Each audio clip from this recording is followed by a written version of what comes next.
I'm Miwa Messer. I'm the producer and host of Poured Over. And Sebastian Junger, well, how do we start with this book, Sebastian? I mean, you didn't plan on writing it. You've written about other people's near-death experiences quite a lot in all of your books, and in some cases, deaths. But you almost died, and now we have a book about it. Yeah, not a book I plan on writing or would ever want to have a need to write. I covered wars for many years. I had some close calls, probably not as many as some of my esteemed colleagues that are still out there in the trenches, but I had a few of my own, and I stopped war reporting after my good friend and brother and colleague Tim Hetherington was killed in combat in Libya on an assignment we were both supposed to be on. At the last moment, I couldn't go. And I felt guilty about that ever since. So I stopped going to war zones. And with that, I stopped thinking about my mortality because I was very healthy. I was an athlete. I'm not the kind of guy who's going to drop dead of a heart attack. I just had no reason to think about it in my 40s, early 50s. But of course, you can leave the front lines. It doesn't mean the front lines can't come to you. And that's what happened to me one fine June afternoon in 2020 during COVID. My family and I were living in the woods in Massachusetts at the end of a dead-end dirt road. No cell phone coverage, phone lines, a landline that shorted out whenever it rained. Quite a remote place. And literally in one moment, I went from a healthy and sort of like blissfully unaware person to someone who was actively dying. That completely radically changed my experience of life, and I felt a great pressure, a great need to write about what happened to me. Which I completely understand. I mean, I have notes in the margins of my galley that say things like dying, actively, or afterlife, ... or dying brain, ? I'm just checking my notes. I mean, it's wild, the opening of this book, what you were able to get. I mean, you've been a reporter for so long, to go back to the doctors later who were all pretty sure you were going to die. They were very surprised. They didn't actually say that. Doctors are very tight-lipped about everything. They don't even talk about death. They'll say, not the outcome we would have preferred. I mean, there's a lot of circumlocution with doctors, right? So, I looked it up later. Statistically, my chance of surviving was as low as 30% if I'd gotten to the hospital quickly, and I didn't. It took me 90 minutes to get to the hospital. So, just extrapolating, I think the chances were quite low. And certainly people were looking at me with a very intense alarm, bordering on not panic, but whatever doctors do instead of panicking. And I didn't understand it because I didn't know I was dying. They clearly did. And they were doing everything they could to save me. You had an aneurysm near your pancreas, yes? Yeah. So an aneurysm is a unnatural ballooning of a blood vessel. It's not from, this isn't a result of bad lifestyle, right? It's not high cholesterol or a heart attack or a stroke or whatever. There's a weak spot in the artery, and it's getting too much blood pressure for one reason or another, and it starts to balloon outwards. Now, arteries can dilate, no problem. They're designed to accommodate increased blood flow.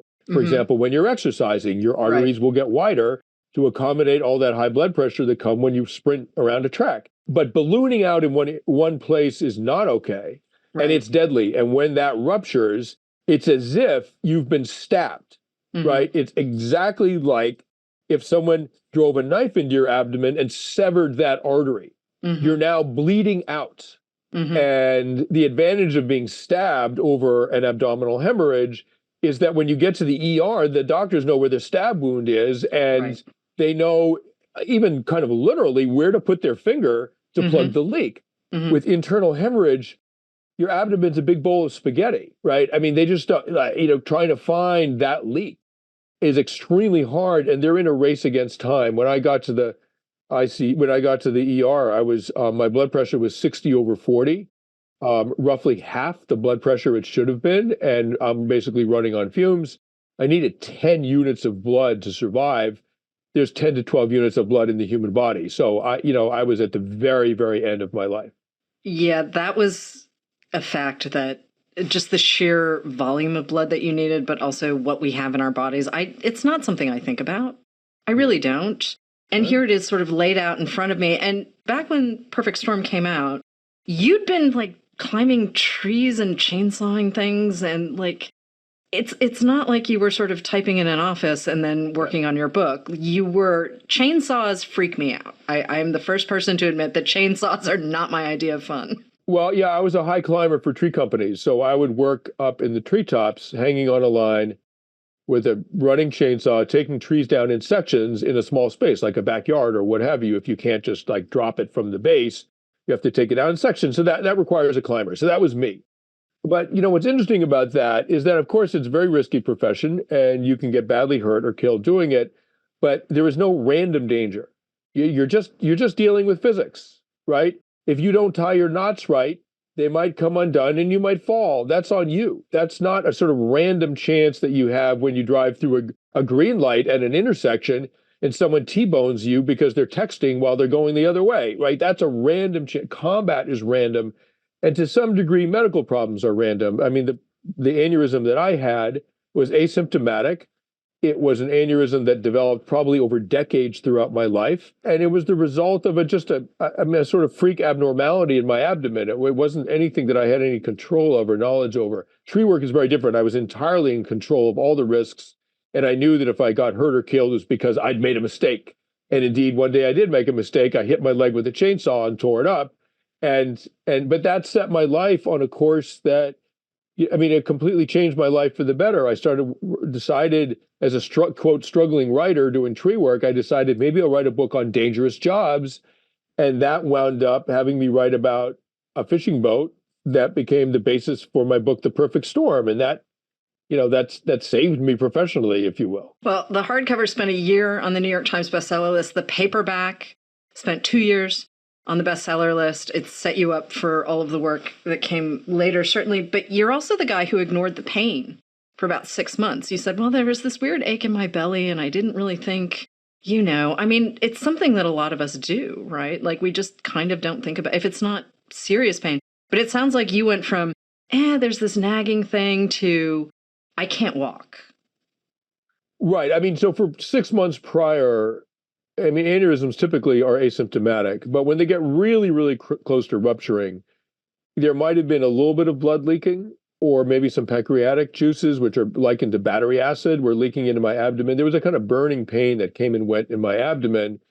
But the thing is, like we all have two choices in life. We can go through life ignoring things or focusing on things. And there's a great advantage to ignoring things, right? I mean, you ignore fear and hardship and heartache and all these things, it allows you to live a big life.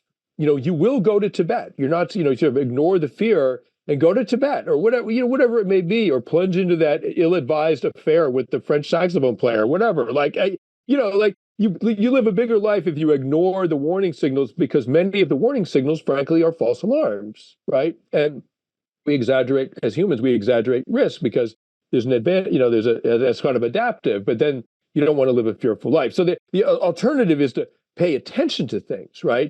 So what that gives you is probably a narrower but deeper life.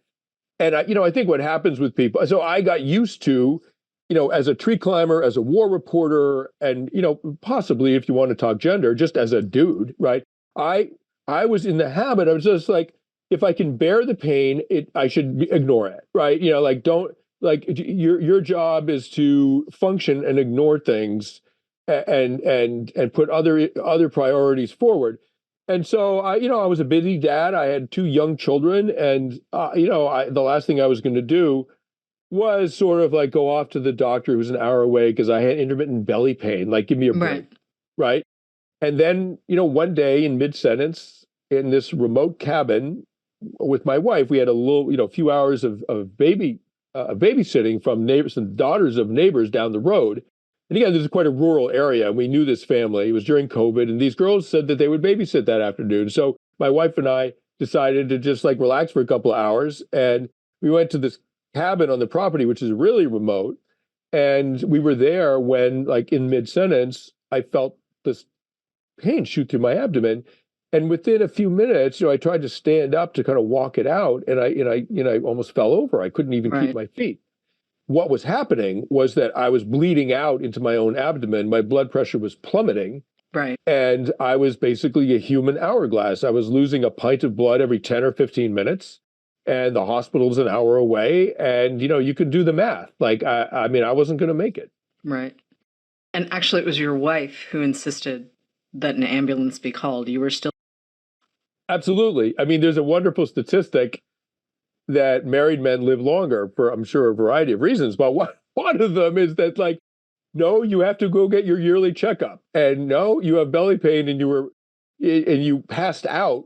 Like, you're going to the hospital, right? And even the guys on the ambulance crew, guys, I should say, were like, oh, well, it's kind of a hot day. Maybe you just dehydrated. Why don't you sit in the shade and drink some water? And I was like, yeah, that sounds good. I don't want to put you guys out. It's a long drive there, right? And my wife was like, no, like 10 minutes ago, he was in and out of consciousness and going blind. He's going to the hospital, right? And thank God, because had I gotten there 10 minutes later, I'd be dead. So you take us through a lot of what happens, and it's detailed. It's not over the top, but there might be some people who are slightly squeamish listening to this. So we're going to let them read that. But there is a moment, and you have either come out of surgery or you're still in surgery, and your dad appears. And your dad had died 8 years before all of this recounting. And you have always very plainly said, I'm an atheist. I don't believe in an afterlife. Your dad was a physicist. He also did not have much to spare for an afterlife. Yeah. Your mom will come to in a second, but your dad showed up. And you decided that's really not what I want. But this is really where the book takes off, in a way. So can we talk about your dad?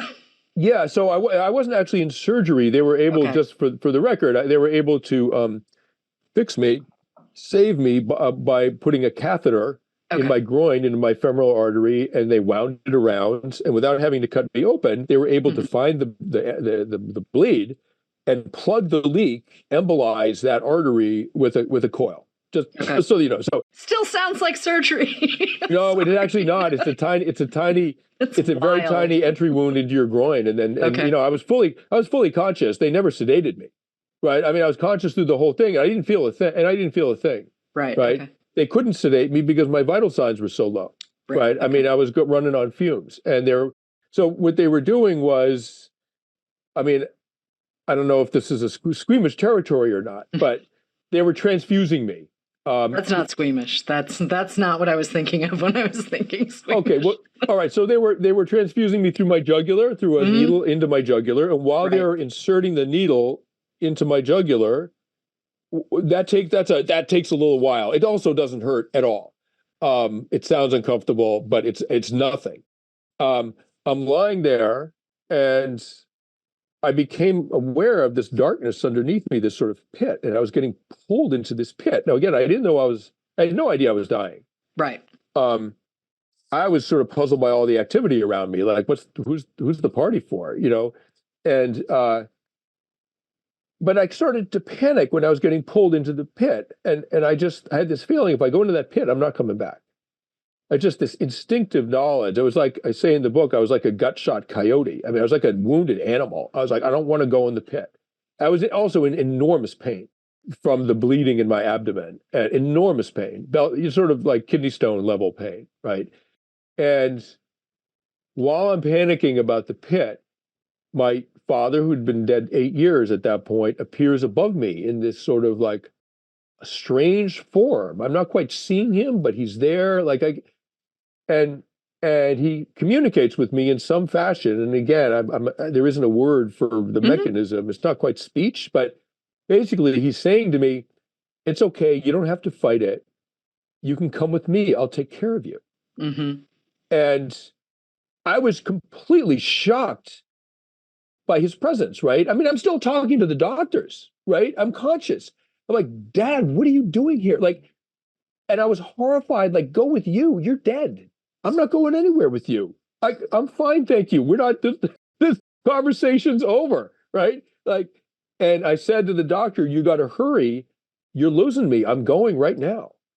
And I definitely had the sense that I was going away and I couldn't stop it. And Again, dead, I didn't know that. And thank God I would have, but I knew I was being taken away against my will. I didn't want it to happen. It took another 6 hours for them to actually fix the problem. But that was my experience. And I didn't, I didn't remember it. I was conscious off and on through the whole procedure. I have many memories from those awful 6 hours, including an enormous amount of pain. And, then once they plugged the leak, I wasn't quite out of the woods, but it was a major, major step. And they would have had to open my abdomen. If they had not been able to do that by catheter, they would have had to literally open my abdomen up and start groping around for the leak before I bled out. And then at that point, you're not doing well. But that didn't happen. I went to the ICU. I think they knocked me out with something because my next memory is the next morning. And the nurse comes in and says, "Congratulations, Mr. Junger, you made it. Like, you almost died last night. We almost lost you. In fact, no one can quite believe you made it because, you were in an enormous amount of danger." I was completely shocked. I mean, utterly shocked. And then I remembered my dad. I was like, oh my God, I saw my father in the pit. And it all came back to me. And the first thing I said to my wife when she came to see me, a couple hours later, was, "I almost died and I saw my father. He was above me." Like, that was the first thing I said to her. Because of course, later as a journalist, I was sort of doubting myself. I was like, am I making this up? Did that really happen? And I asked my wife, I was like, what did I say? What was the first thing I said to you?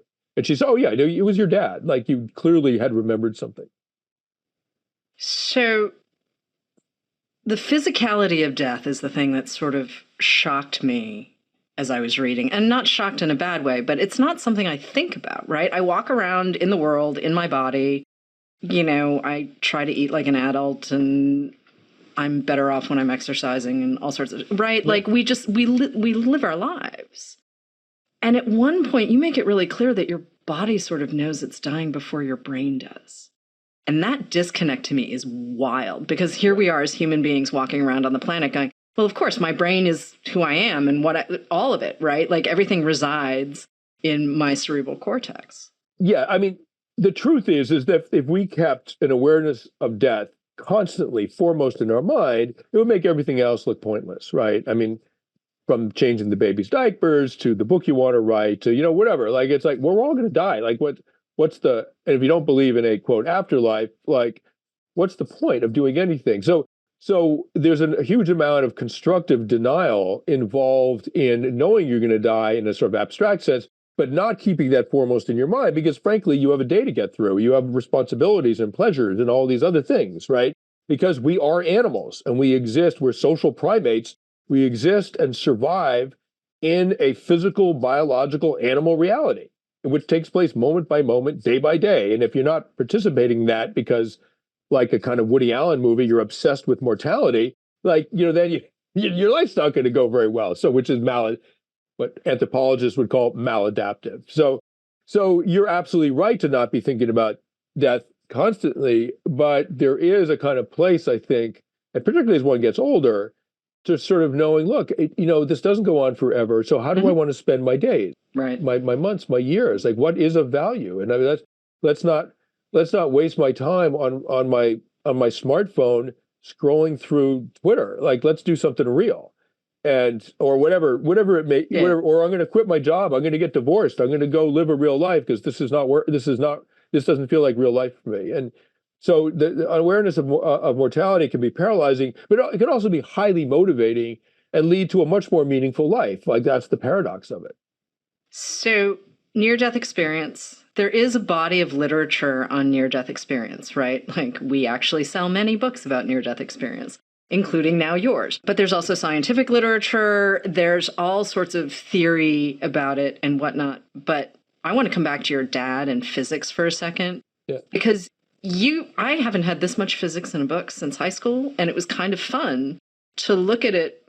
There's so much of the literature is like, here's the white light, here's what happened, da-da-da-da-da, here are all of the people who predeceased me, who have come back to talk to me while this is happening, etc.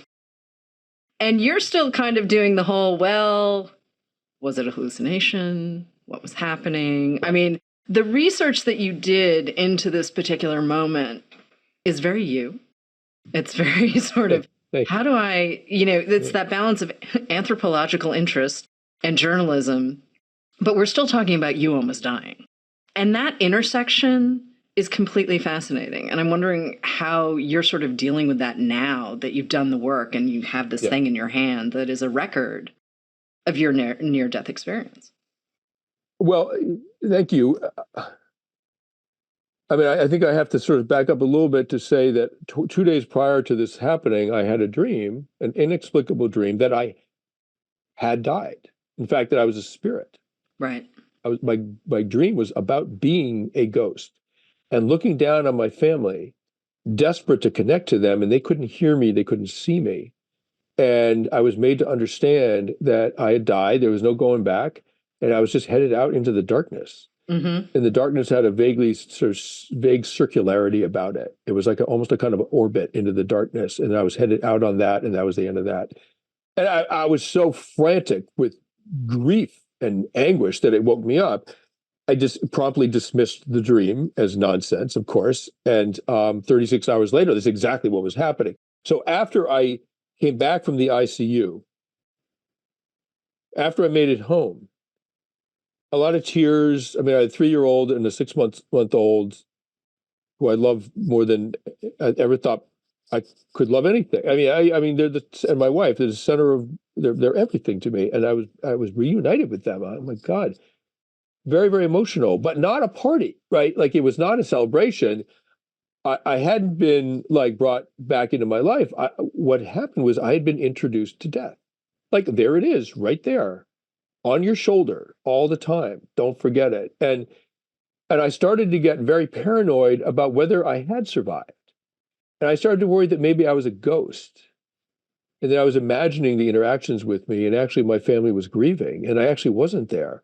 Or that my dream was actually, I didn't know, but the dream was a classic near-death experience. Like, I mean, the dream that I had was in many, many details a very common experience that dying people have, dying people who've been brought back to life and report this thing. What the dream that I had was exactly what they report, right? So I started to think maybe I did die. That was my experience of dying. And everything right now, the hospital, the trip back, everything right now is actually a long dying hallucination. Right. And I did die. And this is my brain flickering out of consciousness. Who's to prove me wrong? Like, convince me otherwise. And I got extremely paranoid. And so and at one point I asked my wife, I was like, just tell me I'm here right now. Like, just tell me that I'm like, you see me, I'm not imagining this. And she was like, of course you're here, you're safe, you live, blah, blah, blah. And in my mind, I'm like, that's just the kind of thing a hallucination would say, right? Of course, to keep me believing. And so what I did was I started researching the various explanations for all this stuff. And there's a huge body of literature on NDEs. What happened to me was very common. The dream that I had was replicated in NDE very carefully, very closely. And a lot of people, I mean, look, frankly, if you want a bestseller about this stuff, come to the conclusion that there's an afterlife and that NDEs prove it, and people will gobble up your book, right? So the researchers, the many good researchers who look at the same material and come to the opposite conclusion, that it is just neurochemistry at work, low blood oxygen, et cetera, projection, et cetera, they tend to write very dense research papers rather than best-selling books, because it's not a best to say, hey, I really researched this stuff, and you know what? When we die, that's it for good. There's no afterlife. Sorry. Like, that doesn't sell a lot of books. So there's a sort of bias on the bookshelves towards a kind of hopeful interpretation that there's an afterlife, and even that it's some kind of crazy proof of God, which of course it isn't, right? But so what I started to do was research all this stuff. And for a while I was kind of rooting for an afterlife. I was like, wow, that's pretty convincing. Like, like I found myself rooting for something that my rational atheist mind had always poo-pooed. And then I read the other side. I was like, oh, well, okay, now that makes kind of sense. But with one exception, which we can go into, which is the basis for all of my doubt about everything. But basically, I did the research, partly because I'm a journalist and I knew eventually I was going to write a book, but partly because I was trying to quiet my own disquieted mind. I mean, I was trying to come to some sort of place of mental health where, as my wife said, honey, you're getting to be a little hard to live with. And so I was like, gentlemen, that's the warning bell that you got to take care of business. Well, and hearing you say that your own near-death experience, NDE, was the moment that introduced you to death. I mean, you were a war correspondent for 20 years. You were in Afghanistan. You've made films about this. Your very good friend was killed in action. You know, all of this kind of stuff. But combat isn't personal, is what it's not personal, and you can kind of abstract it, right? And you can imagine that you have agency, and you make sure you're behind good cover, and if there's indirect coming in, make sure you're underneath something, and blah blah blah. You can imagine you have agency, and also that was a place of danger, and I was taking a calculated risk. I'm going to go there for 3 weeks. My odds of coming back alive are pretty good statistically. I'm going to be careful, whatever. What shocked me was that I was no longer taking risks. I was, by all accounts, from my doctors, in extremely good health for my age, or really for any age. I'm an athlete, lifelong athlete. I have a pulse of 60, whatever. Like all the metrics are, I'm not going to drop dead of a heart attack. I'm not one of those guys, right? So I had no reason to think that my life was on the line that particular morning. And then later I realized every morning, all of our lives are on the line. None of us know what's going to happen. In some sense, right? Like, I mean, you can't take anything for granted, which is a paranoid way to live, unless you think about it as a blessed way to live, because it means that you are really focused on the miracle of existence at all possible moments, even stuck in traffic on the Cross Bronx Expressway. Yeah, that's definitely gratitude, if you're okay with that particular moment, for anyone who's really done that. Yeah. But also what I'm thinking about, looking back on the book and listening to you now, is you can't help but be changed by something like this. Yes, this is the most obvious thing I could say. And yet, how do you push forward for something like this? Because there isn't necessarily a way to model behavior, right? Like, you've seen others, I'm just going to use war correspondents as our example, but like, you've seen other reporters come through the other side of really terrible things, or they got the story, or they didn't get the story, or whatnot. There's a behavior that you can be part of, right? Like, you have a group of people that you are part of. You're part of a tribe, right? Going back to your earlier book, there is an intense bonding that comes with that experience. Yeah. And yet here you are, kind of picking your way out of a thing that, how do you even start to explain it, right? Well, the isolation is very hard, and I would take a desperate firefight in the Korangal Valley with American soldiers any day over a cancer diagnosis, because you're with your brothers, as it were. You have a kind of shared fate, and there's you're so focused on. And not that I was a soldier, I was a journalist, but I also had a role in that group, and we were in a lot of combat. And you're focused on not screwing up. I mean, not being a problem. You're focused on doing the right thing, and if someone needs your help, you'll ignore your own safety to run through gunfire to drag that person to safety. Like, so all that allows you to not think about your own fear. And, if I heard someone banging around in the, downstairs at 3 a.m. in my house, and I was with my family, I wouldn't be scared at all. I'd be like, I got to take care of my family. Where's the fire poker, right? Like, if I was by myself in those same circumstances, I'd be freaking terrified, right? So thinking about other people distances you from your pain or your fear. But if you're alone in your cancer diagnosis, it's absolutely terrifying. And all these people around you are going through life like, hey, yeah, it's just another beautiful Tuesday. Like, not for me. I have a MRI coming up, and it may tell me that I'm going to be dead in 3 months. And, like, it's a very lonely place. And I went to a very lonely place after this happening. I was afraid I could die at any day, even though medically that was impossible. It was not a reoccurring problem. Wasn't like a heart attack or a stroke. I was absolutely good. It's like it never happened. But I couldn't dislodge that fear. And I also had these epistemological concerns, like, how do I know I'm alive? How do we know anything? I got spun into a very neurotic place. And, I eventually needed therapy. I mean, I eventually went and talked to someone at my wife's urging. She was like, this is getting a little hard to live with. Can you go talk to someone? Because, like, you need help. And I did. And it was classic post-trauma anxiety and depressive disorder. I mean, it was like absolutely textbook. It was way worse than anything I had in combat. Way worse. But it was quite classic for the kind of medical trauma that I experienced. Right. And PTSD is not a phrase that you are particularly fond of. You don't think it's the most accurate, and you just used a much longer phrase actually to describe what some people might just simply refer to offhandedly as PTSD. Can we spend some time with that and what you mean by that? Yeah, so PTSD, I feel like people, it's not that it's a bad phrase, is that people use it too widely. So, Okay. what the one person said that they had PTSD from their college graduation or something because they were nervous. That I'm like, you can't just pathologize every negative experience and say you have PTSD. Like, come on, like it's trivializing it. So it's post-traumatic stress disorder. It's a disorder because it keeps you from functioning in your life, right? It doesn't mean that something scared you and now when you hear dogs barking, you jump. Like that's, I mean, yeah, that's a trauma reaction, but is that really impeding your life? I mean, if you could go to the government and say, give me $3,500 a month for PTSD disability, you might want to pathologize it because there's a sort of cash payout in doing so. But in sort of diagnostic medical terms, like the D part means it's an ongoing problem that keeps you from living. So trauma reaction is adaptive. It's not maladaptive, it's adaptive. Something bad happens, the reaction is designed to keep you safe. You get depressed so that you stay quiet and out of danger. You have nightmares because it reminds you of the thing that could kill you. You have an exaggerated startle response because danger often comes with sudden loud noises.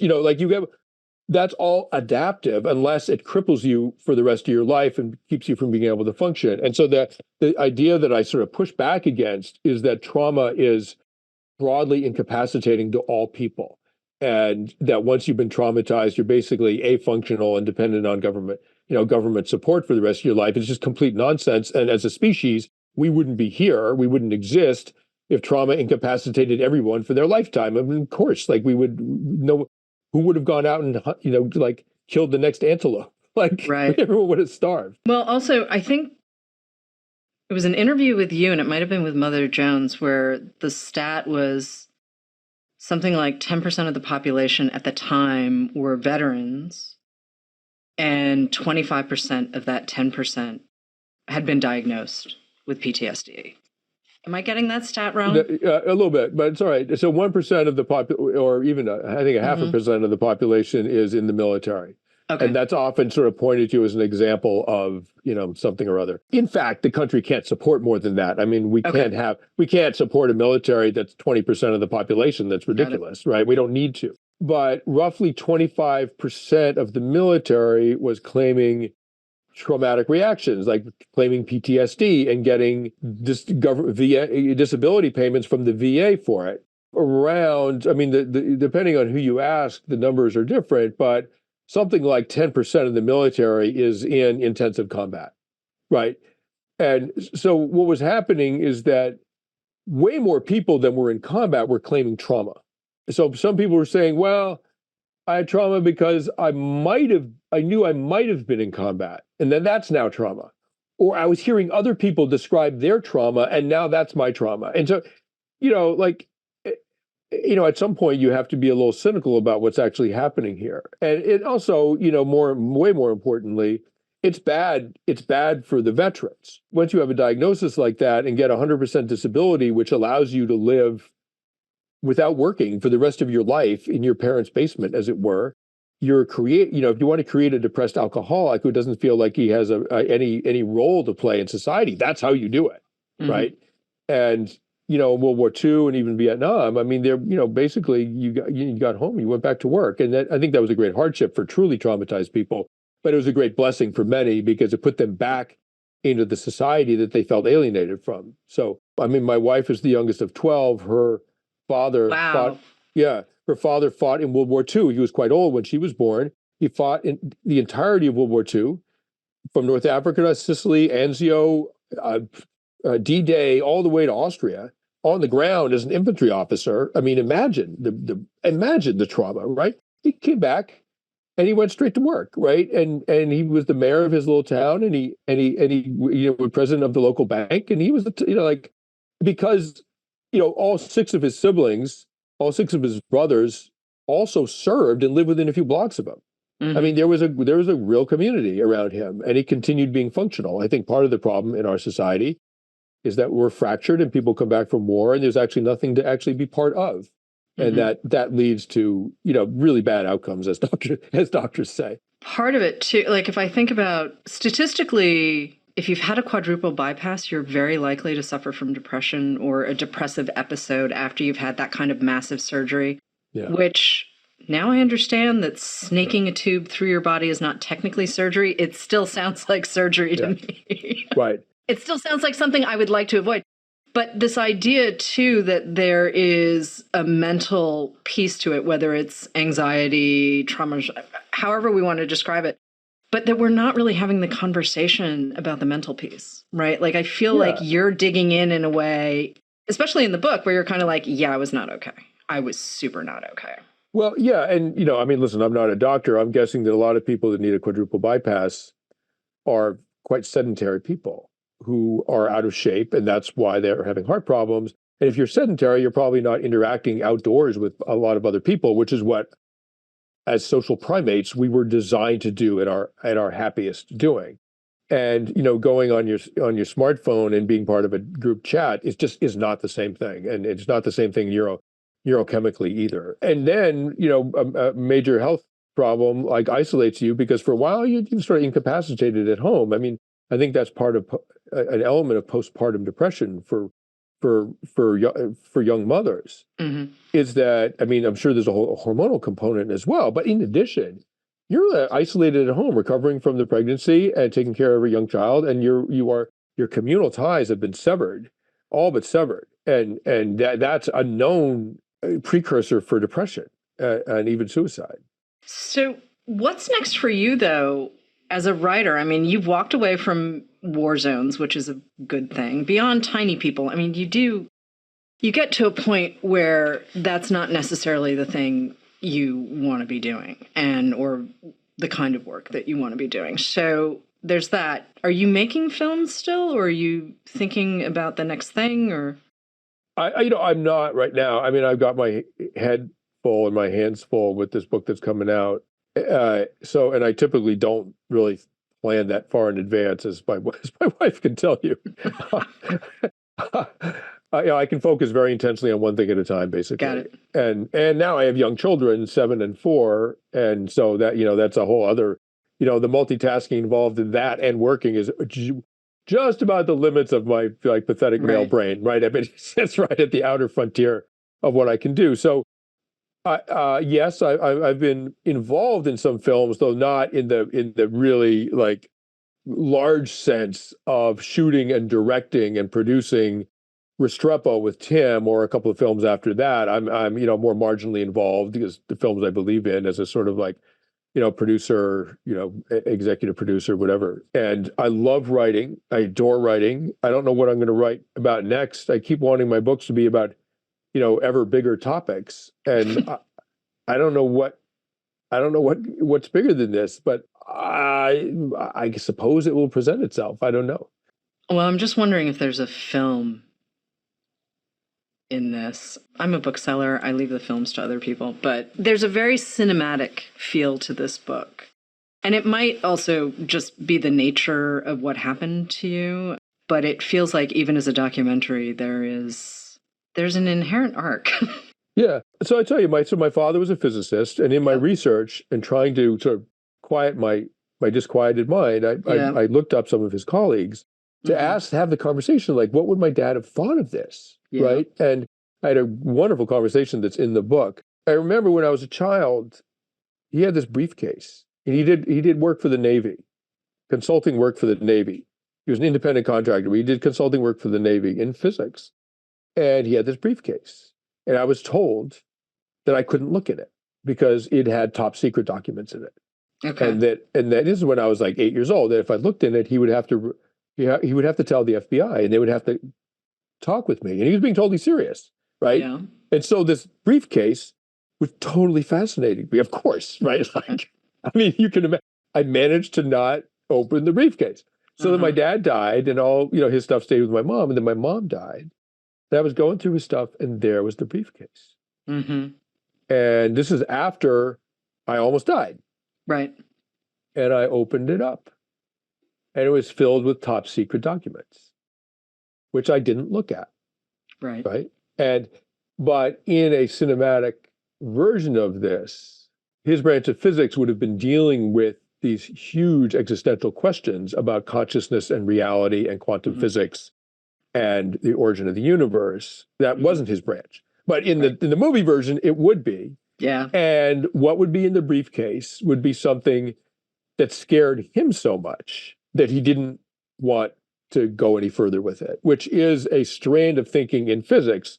I mean, you know, when they lit off the first nuclear bomb, they didn't know if it was going to a nuclear reaction was going to consume the entire planet. Like the Large Hadron Collider, likewise, like they just don't know where they're playing around with.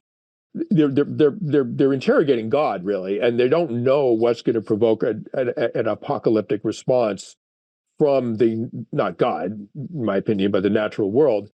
And so that, there's interest in Hollywood in this book. And, in my mind, that's sort of the direction it would head. It's interesting hearing you say God and then sort of not self-correct, but just fill in the blank where it is sort of the universe, the natural world. I mean, you've been an atheist since minute one. Your dad was an atheist. Your dad actually has some great lines in the book, and I'm just going to let people meet your pops that way. Because no, I have been around a lot of elderly physicists in my time. I think it's when you're from Massachusetts, like you just know a lot of scientists, right? Yeah. And they're just very droll. Yeah, they're weird cats. They really totally are. But then sometimes they teach you how to, maybe launch a rocket from the backyard and stuff. Right. Yeah. Really fun. I can imagine your dad just going to be walking around doing the whole here's the planet.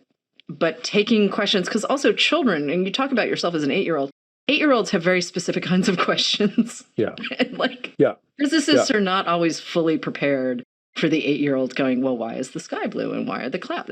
And looking for an 8-year-old explanation, right? Well, I say in the book that if you raise your children without religion, they will ask you questions that you cannot answer.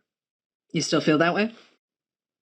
Oh, absolutely. I mean, I'm dreading the moment when my daughter asked me, why is there a universe? Now, if I would believe in God, I'd be like, well, God created the universe, right? But I don't believe in God. And that answer, that pat answer, just begs another answer, which is, okay, then who created God?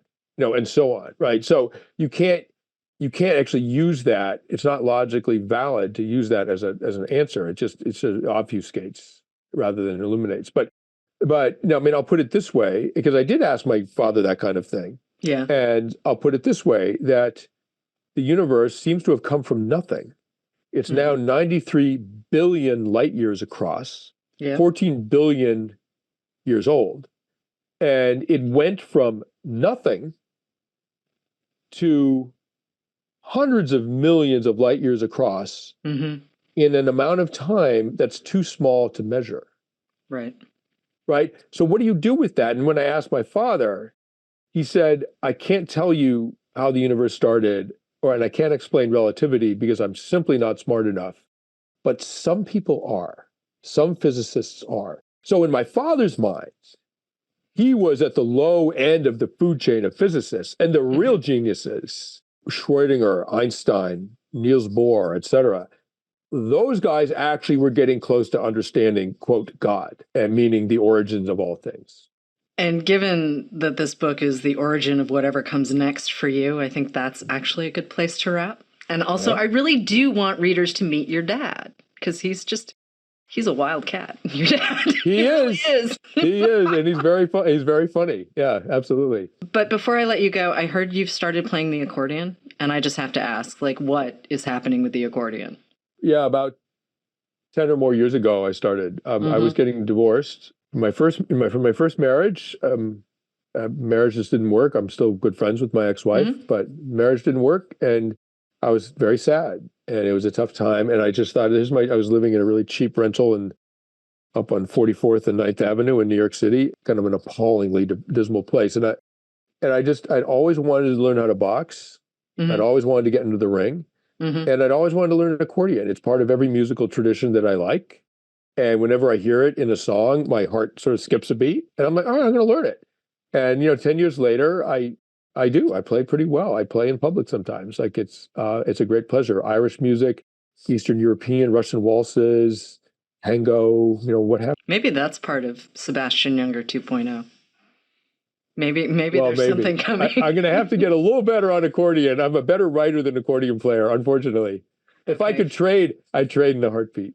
Okay, fair enough. Sebastian Junger, thank you so much for joining us on Poured Over. In My Time of Dying is out now. Obviously, Tribe and Freedom and War, and also really The Perfect Storm. If you haven't read it yet, go back and find it.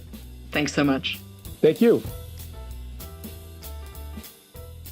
Hello, readers. It's time for another TBR Topoff. We're going to recommend a couple of fantastic books to pick up when you stop in for your copy of In My Time of Dying. I'm Marc at my Barnes & Noble in Cincinnati, and I'm joined by my book buddy, Mary. Hi, Mary. How are you? Hi, I'm good. So I'm going to go ahead and dive right in. I was thinking about anything new by Sebastian Junger is always a treat. He always comes in with takes that are very compelling, and this new book, I think, feels more intimate and personal than a lot of the stuff he's approached before. So very excited for folks to get their hands on this book. But it did make me think of a title that I read a few years ago called The Bright Hour, a memoir of living and dying by Nina Riggs. It's also a personal look at mortality, and it is incredibly affecting and really lovely. Riggs was a writer, a poet, a mother, just a bright light and a kind soul. When she was in her mid-30s, she got a breast cancer diagnosis that very rapidly became terminal. So in an effort to cope herself, have her family members cope, her loved ones cope, she produced this gift of a book. It is a poetic, agonizing, uplifting, sometimes very surprisingly and wonderfully funny piece of art that just approaches death with an honest gentleness and a purity of spirit. This is a beautiful way to think about and talk about something that we all have to deal with at some point. If you're looking for maybe like a dessert companion or a dovetail once you finish Junger's book, please check out The Bright Hour by Nina Riggs. Mary, what do you have for us? Okay, so I was thinking along the same lines of books that when something tragic happens or you're going through something very hard, books that stop and make you rethink and reassess situations and reassess how you deal with people and the way they talk to you. So my pick is Everything Happens for a Reason and Other Lies I Love by Kate Bowler. She was going through stage 4 colon cancer when she was writing this memoir, and she was like really sick of platitudes. And she said, when somebody well-meaning said that I have stage 4 colon cancer for a reason, and I have a 22-month-old toddler at home, I want to rethink about that. So this memoir is funny, and I would call it a memoir and a how-to. It is memoir. She's telling us her story of going through colon cancer and how she was dealing with her faith and dealing with folks who were trying to be helpful, but sometimes it wasn't helping. She does have some dark moments. I think everybody who's gone through something hard always has a dark moment. I think my favorite part of this book is the index at the back that is actually titled Things Not to Say to People When Someone's Going Through Something Hard. And you will laugh when you kind of read through it. And, her book is more of like, we could say things, but maybe we should do things that are actionable to help. So I really appreciated this book when I received it and found it. And so my pick for TBR Topoff is Everything Happens for a Reason and Other Lies That I've Loved by Kate Bowler. Fantastic pick. You're right. You have to have some levity. And there's nothing wrong with having some very impactful, honest pieces of information to share with folks who might not know what their best intentions are actually producing. So nice choice. But that is all we have for today. Thanks so much for tuning in to Poured Over. Please make sure to give us a rating and subscribe so you don't miss an episode. You can also follow us on our socials at Barnes & Noble. I'm Marc. You can follow my home store in Cincinnati at BN Westchester. Mary, where can we find you? You can follow me at my home store at BN Beaumont TX. Thanks for tuning in, everybody. Happy reading. Bye. Bye. Thank you for listening. Poured Over is a Barnes & Noble production. To help other readers find us, please rate and review the show wherever you listen to podcasts.